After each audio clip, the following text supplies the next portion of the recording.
This podcast contains lots of swearing and violence, occasional use of the N-word, and other content that some people may find disturbing or offensive. I'm going to own right here that I was actually born and raised pretty racist. I'm from a little teeny town where we rode bulls and uncles are cowboys and tote guns and all that stuff. But I didn't know any better. I didn't have anyone around. But my aunt took in foster kids. I had a lot of foster cousins, some Hispanic, a couple young men from India. We were all together. We were all family. We were all brothers. We're all just people. We are no different. You're from here. You're from there. Everyone is flailing. Everyone's faking it till they make it. So as I was getting a little older, I started putting two and two together that actually the white power guys were creating a bunch of BS for everybody. So it really lost its power for me. That was Michael Clark, who was a young anti-racist skinhead who took direct action to kick Nazi scum out of the Rose City. Welcome to episode 8 of It Did Happen Here, Sharper Times. In this episode, we hear from people who are part of SHARP, SkinHeads Against Racial Prejudice. I'm Celina Flores. And I'm Mic Crenshaw. You may remember Michael Clark from episode 1. 13, 14, new pair of docks, walking down Woodstock Boulevard. His family moved from rural Oregon to Northeast Portland in the mid-'80s, where he attended Grant and Madison High School. Yelling at me, give up the boots, and he was a teenage skater and punk rocker. Here he describes his world as a teenage punk in Portland back in the late 1980s.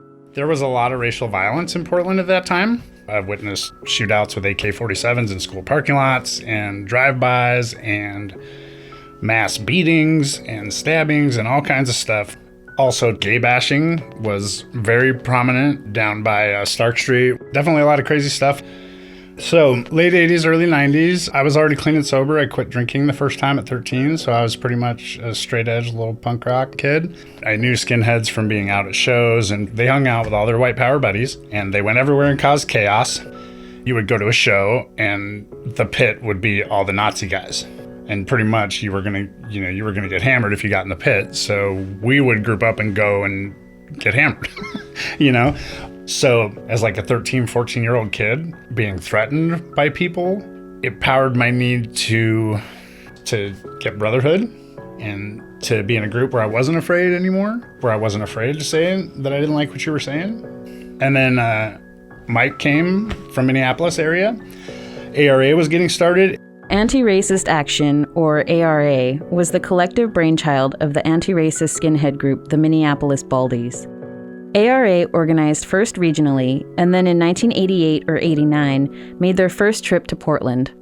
Local skinheads and activists welcomed the support of the Baldies, who came to help organize and were a big influence on the local scene. When Michael refers to when Mike came to town, he's talking about Mic Crenshaw, my co-host. ARA used to meet in the apartment next door to mine downtown, and then we would all party. Some of that rubbed off on me, and Mike's brother moved out, and he and I became best friends. And it's a crazy thing that just seems totally implausible, but your own belief system coincides a little bit with this person's, and theirs rubs off on you, and they're stronger and tougher. You want to emulate them, and that is, especially when you're young, how your belief systems evolve, right? Is what you choose to be exposed to, what your parents expose you to. I definitely got introduced to a lot of more political ideas. I'm not going to be here and act like I was altruistic or something. That anti-racist mindset rubbed off on me from the people I was around who understood that it was a more serious issue. I bought into that, and I was more than happy to go help make a difference. I wasn't leading the charge that this is some moral and ethical positive thing. I wish that I could say I was. That would be kind of cool, but but that wasn't exactly what happened. There are a lot of skinheads that I've been friends with for a long time since then that were members of ARA and who really worked within the parameters of the beliefs and how to portray yourself and what to get caught doing and what not to get caught doing. Anti-racist action, really political, and politics always made me crazy. I believe in anti-racism 100%, and I believe it takes what it takes. One of the things for me personally that kept me from getting more involved was too many rules. It's what people would nowadays call very woke, right? You couldn't call a girl the B word. You had to be okay with everyone being gay. You had to be okay with everything, which I don't have any issue with. But it was like, I'm an old timer and I'm kind of slow. So like, I can't get woke all at once. And how woke can you be over the course of 6 months? So maybe I'll say it was morally intimidating. And over time, I needed a place without all the clutter of all the political, like social movement. And then Sharp came around, and then Sharp was kind of the same thing, but you know, you could be violent if it was under these circumstances, and it was totally cool. And so that was a little better. So I tended to gravitate over time from the more political to we're two-tone, we're working class, we're not dealing with your Nazi BS. And if you look at me sideways, I get to punch you in the face. Which was kind of what I needed at the time. At the onset of the 90s, a Portland chapter of SkinHeads Against Racial Prejudice, which you have already heard referred to as SHARP, coalesced out of a crew of kids who had been fighting neo-Nazi skinheads. As Michael noted, these kids were loosely organized. They did not have the intergenerational foundation, critique, and social diversity of the Coalition for Human Dignity, and were less ideological than ARA. In the early 90s, Sharp Skins held an informal first line of defense against neo-Nazi skinheads, especially in the clubs. For a hot minute, Sharp and ARA were synonymous as multiracial coalitions of young punks and skins who approached the challenge of anti-racism through directly confronting Nazis in the punk scene. But as 1990 rolled into 1991, Sharps emerged as a unique identity. While Sharpskins worked with the CHD on house defense operations and helped with security at demonstrations organized by various leftist groups, membership in Sharp was loose. As Michael said, Sharps had few rules regarding conduct, and they didn't have regular meetings. They were loyal to skinhead culture and held to a highly particular look: bomber jacket, Doc Martens, suspenders, button-up shirts, and of course a shaved head. A consistent feature of Sharp attire was some kind of insignia declaring allegiance to anti-racism. Typically, a Sharp patch featured a stylized Spartan helmet design based on the logo for the UK's Trojan Records. And there were Sharps all the way down to their shoes. Yellow laces on black boots flagged the wearer as an anti-racist. White shoelaces on black boots represented white power. Red signified either a communist or a neo-Nazi, so that was a little confusing. Purple shoelaces identified queer solidarity, and black shoelaces were, well, black shoelaces. It's important to note that not all skinheads adhered to the codes of colored laces and their implications. Sharps would identify a Nazi at a show and surround them in the pit. Any kid wearing a bomber jacket or white shoelaces at any show space was guaranteed interrogation at the very least. Like their racist counterparts, Sharps moved through the city in crews looking for fights, though their victims were the white power skinheads who preyed on the vulnerable. Sharps were booted up and ready to go, whenever, wherever. One of those fighters was China, the punk rocker we've heard from throughout the podcast. Here she talks about the informal beginnings of the punks who formed the core group of ARA and Sharp. There may have been more organized things that I didn't know about, but as far as I am concerned, it wasn't some highly organized process. It was a group of us that knew each other, and that were already together, that were doing, like, fighting the Nazis in the streets daily. We had no backing, just our own conviction. A couple of the guys were gay. We were also standing up for people in that lifestyle that were getting harassed. We understood intrinsically that this bullying and othering people and abuse was wrong. I mean, there were probably more in-depth things, but at my age and at that time, that's what I kind of understood. We were just anti-fascist. You know, we weren't going around and picking fights. Well, there were some people that might have started fights, but I think we just wanted to be left alone. The city experienced a distressing spike in neo-Nazi hate crime and violence on the streets and at punk shows following the murder of Mulugeta Sarah. The punks and skins who had been informally standing up to and fighting neo-Nazis started coming together, hanging out, sticking up for each other. I started to see a formation of something that turned into being anti-racist. Yeah. And then it was after that you guys came. ARA popped up, Sharp popped up. See, you guys might have been the bringers of Sharp. So there was a handful of baldies that came out here before I got here. Yeah, maybe that was it. We were catalytic in the sense that I think it inspired people to become more militant with their anti-racism. Okay, yeah. After at least that's how the folklore went. The early days of Sharp and ARA were blurred lines between punk subcultures that abruptly became more distinct. The neo-Nazis had recruited so aggressively and so fast among young punks and skinheads that plenty of the kids still hung out with racist skinheads one night and spiky punks on the next. As ARA, Sharp, and the CHD came together to kick Nazis out of the scene, the neo-Nazi crews rapidly declined in numbers. I was definitely part of anti-racist action, but I was hanging pretty deep with Sharp. I think I would consider myself a Sharp member, but I also don't consider myself a skinhead, if that makes any sense, just because we were together and we were kind of fighting some of the same fight. Back in those days, there were people that were like skinheads, and then they would like jump ship and become anti-racist. So there was a lot of this back and forth. We're talking about young people. And I remember bringing some people that had changed from being Nazis to wanting to be anti-racist. I mean, the Nazis were doing evil stuff. They would even attack each other, you know? So, I mean, I think it was a pretty clear line of right and wrong. So there was actually people that wanted to get out of that. I just would like bring people to meetings and stuff. But I mean, I wasn't like a top organizer, but just bringing people in. China and Michael Clark talk about their experience with fighting neo-Nazis on the streets of Portland. Sharp had a lot of documentation that really explained a lot of ideology and a lot of why things are a certain way. Anytime, you know, they're bringing people into the fold, you kind of have to have ways to educate them. But I didn't get a lot of that. By the time I really got super involved in things, I think we had reached a point in Portland where it was pretty much just free-for-all chaos. We were fighting out of what we saw in our heart, what we felt, what we'd experienced. We were reacting in a very visceral and intense gut reaction to the violence that was happening. I can tell you that the people I hung out with, if you brought some Nazi BS to me or the crew that I ran with or the people that we hung around with, you might get your face cut off with a broken pint glass. You might end up getting your head stomped in by 10 guys. You definitely were going to get something broken. And you were going to hear about that what you were bringing to the table was unacceptable.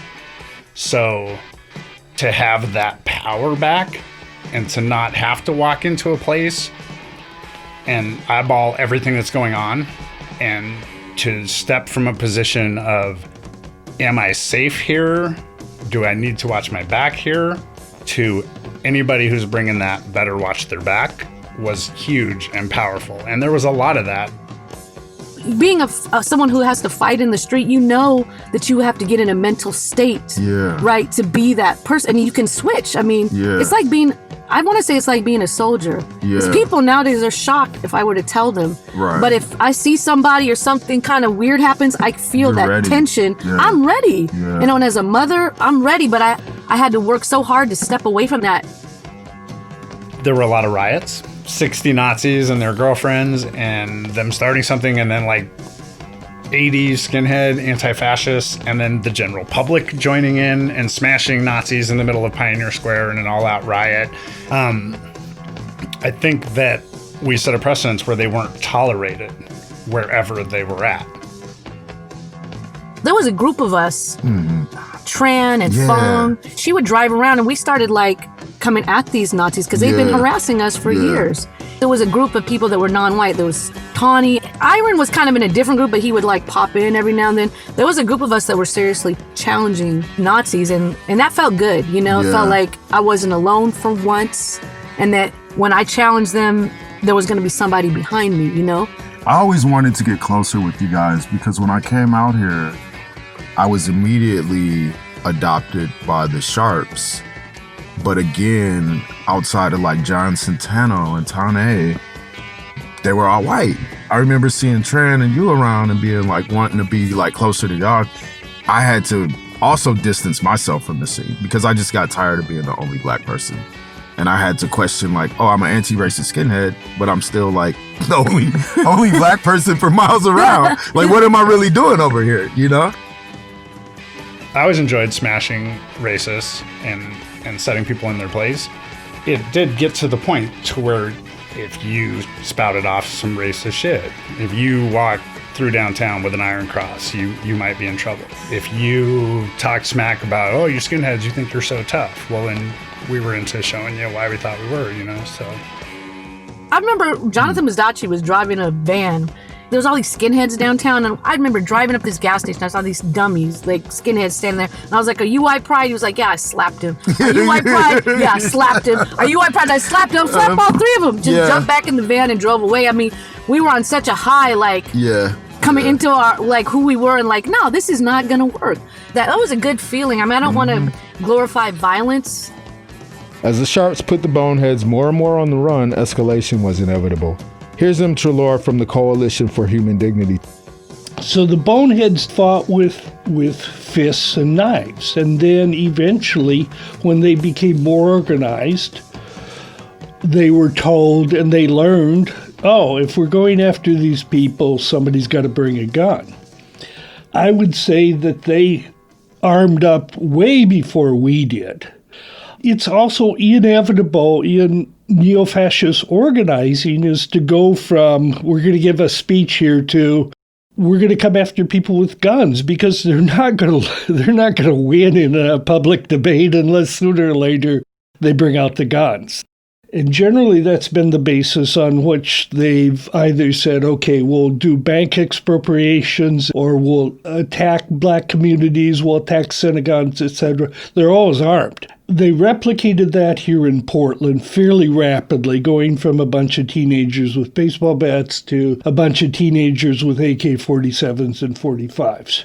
Early on, at one of the apartment buildings that Sharp Skins were sleeping at, a group of Nazi boneheads rolled up with guns and attempted to break in. And if they'd gotten in, they probably would have killed some of them then and there. One of the Sharp crew, a 15-year-old woman, jumped out in front with a can of mace and just pepper sprayed everybody, all of the boneheads and a bunch of her people.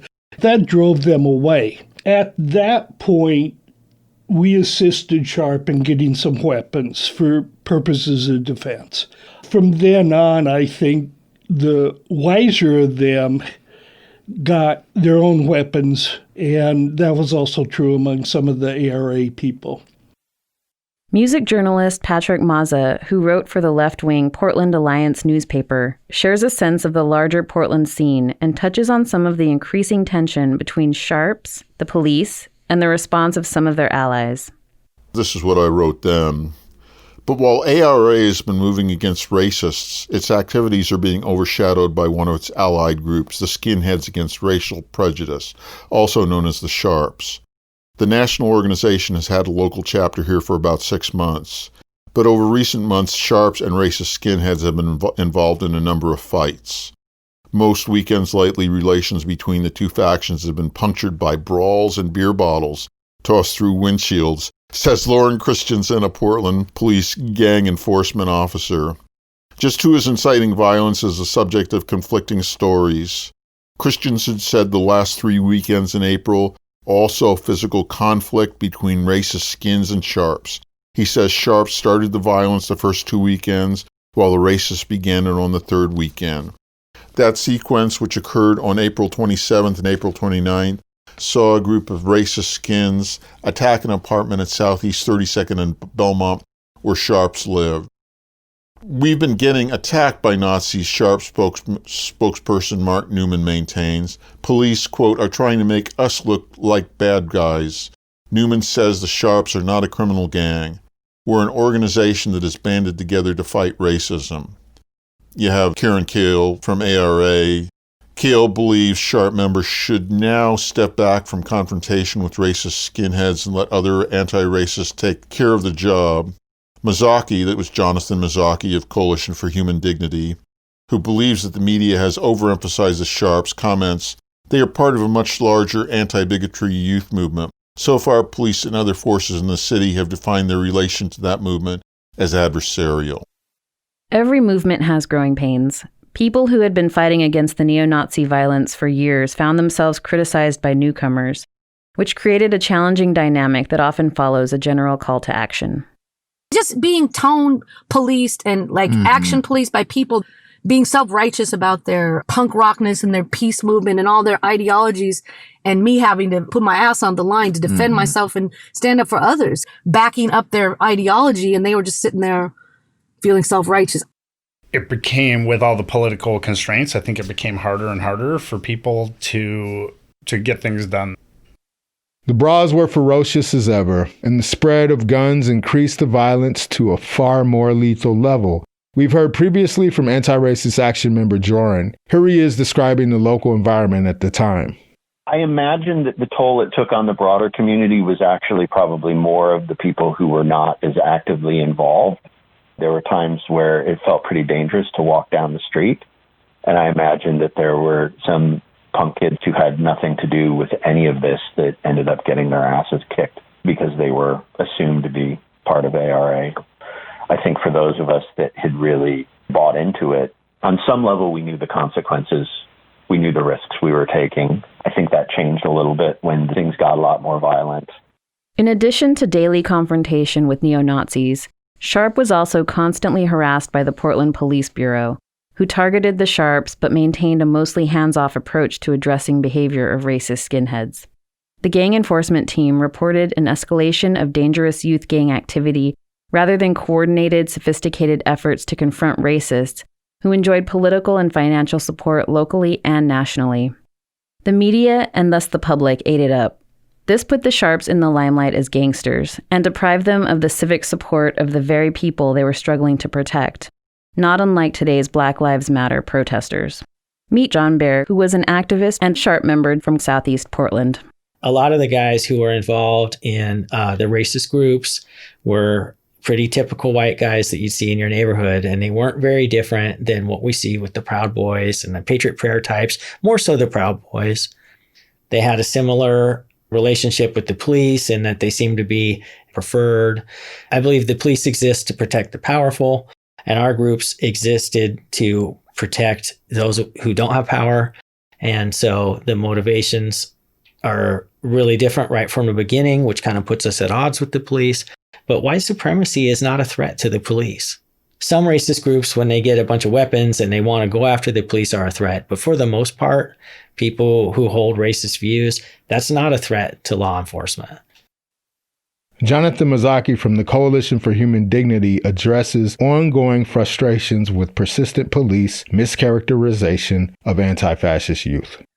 When we were doing this work, the Portland Police Bureau and state cops treated all of this stuff as gang activity.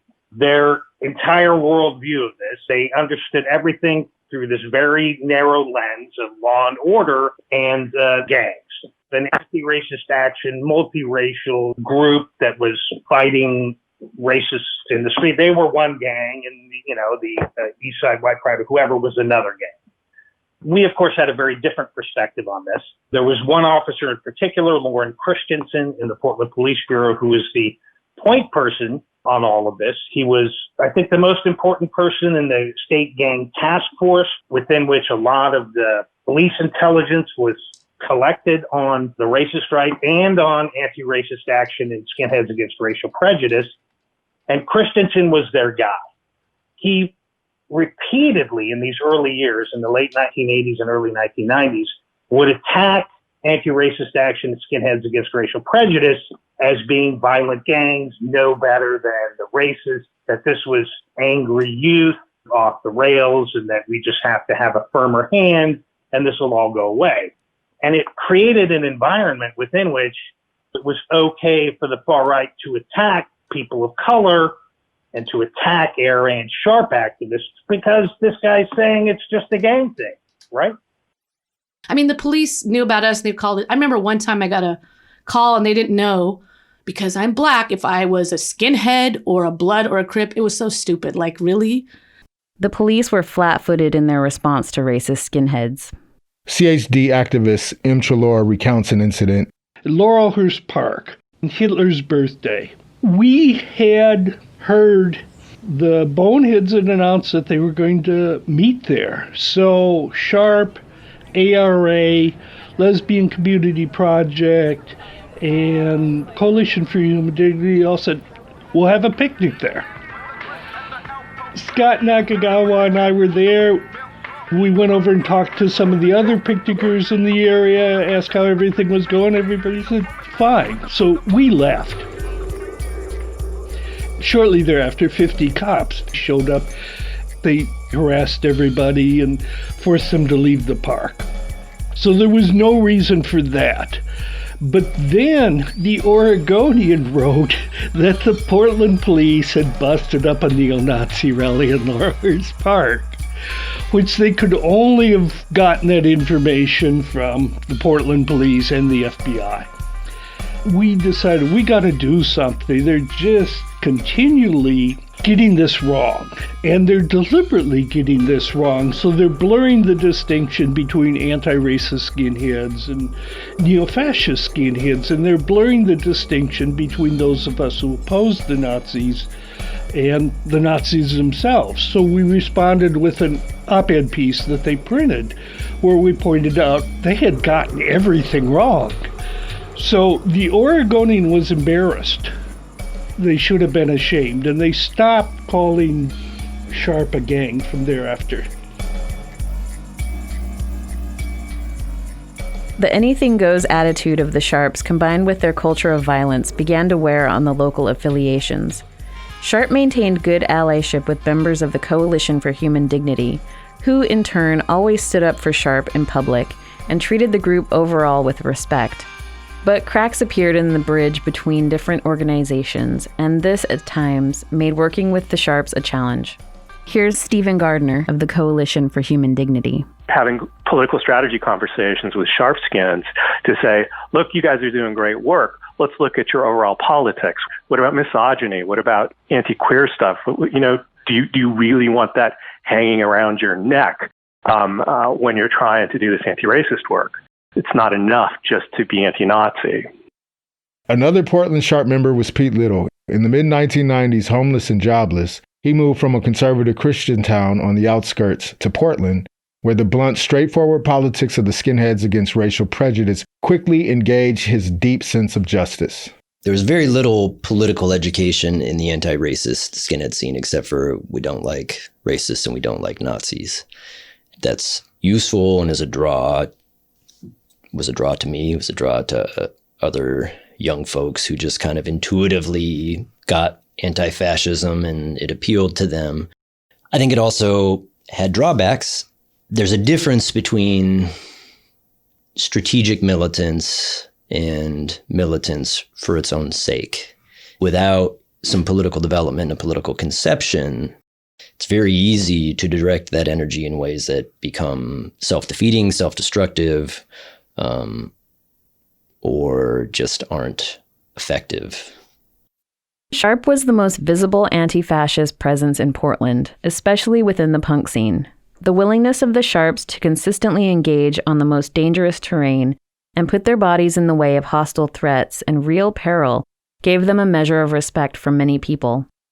Cecil Prescod offers a reminder to those of us whose work is not on the front lines. Many times you have these thought-shaping individuals who can make the goals reasonable to a more mainstream audience. And then you have the people who are willing to be right there in downtown at that rally or to do this action. The actors who will be those who are in the middle of the street, in the middle of the action. They're going to be misunderstood and they're going to be mislabeled. That's a reality. That's what's going to happen. The people who are willing to risk are people who should be appreciated. By 1992, the combined efforts of the anti-racist Portlanders began to turn the tide, at least as far as punk shows and open attacks on the streets. As activists armed with undercover intelligence undermined the ability for blatant racists to live and work in Portland, overt presence of boneheads dwindled. They were not eradicated. Their proliferation today contradicts that fantasy. Even though the boneheads were increasingly scarce, they were still a threat, especially to the Sharps. Neo-Nazis sometimes did drive-bys. Lone Sharps were always at risk of being jumped. As local pressure cleared fascists from the public arena, the fight against neo-Nazis went underground. At parties, rumors of a Nazi skin at a corner store often led to a mass exodus as Sharps jumped into their cars to find the Nazis. They carried the fight to them wherever they went. Drug and alcohol use was widespread across the scene. People were traumatized. They were fighting the neo-Nazis, the cops, and the public opinion. Many also had to deal with personal demons. Even if they had no regrets, there weren't a lot of people who really understood what they were part of, what they'd seen, and what they've done. So they really only had each other. Sharp eventually fractured into several different crews. Pete gives a long look back. Fascism can't be defeated by a subculture.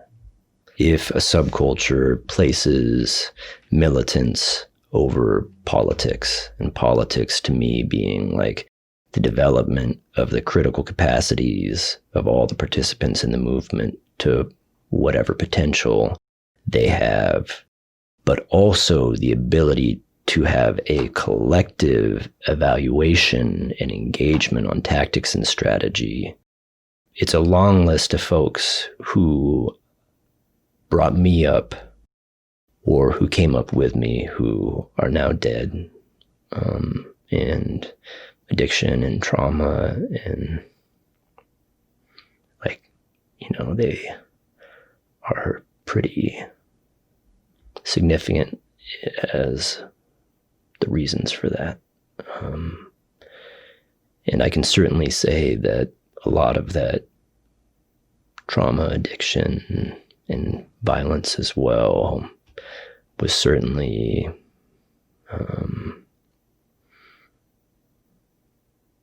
emerged as a consequence of the militarization or the prioritization of violence as a methodology for confronting these folks. And I think that any anti-fascist struggle will be confronted by violence and will have to have a capacity to defend itself.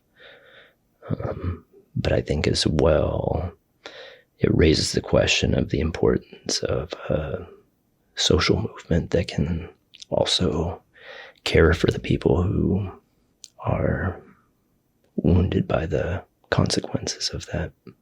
And I think too, a lot of that violence and a lot of that militance may not have been productive or worthwhile, which is a painful thing to look back on when you think about people you know and love who are no longer here,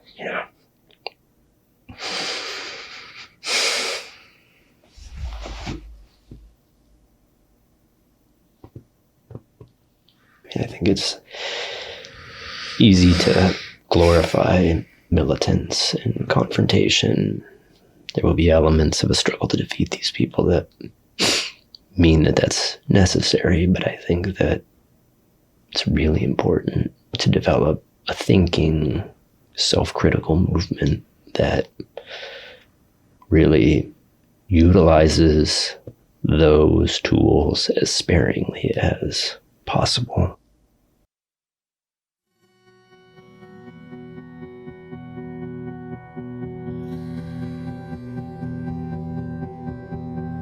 Thanks for listening to episode 8 of It Did Happen Here. There are transcripts and show notes with links and other relevant content at our website, itdidhappenherepodcast.com. You can also listen to the podcast on the KBOO website and on mainstream platforms like Stitcher, Spotify, and Apple Podcasts. Thanks for leaving reviews and spreading the word.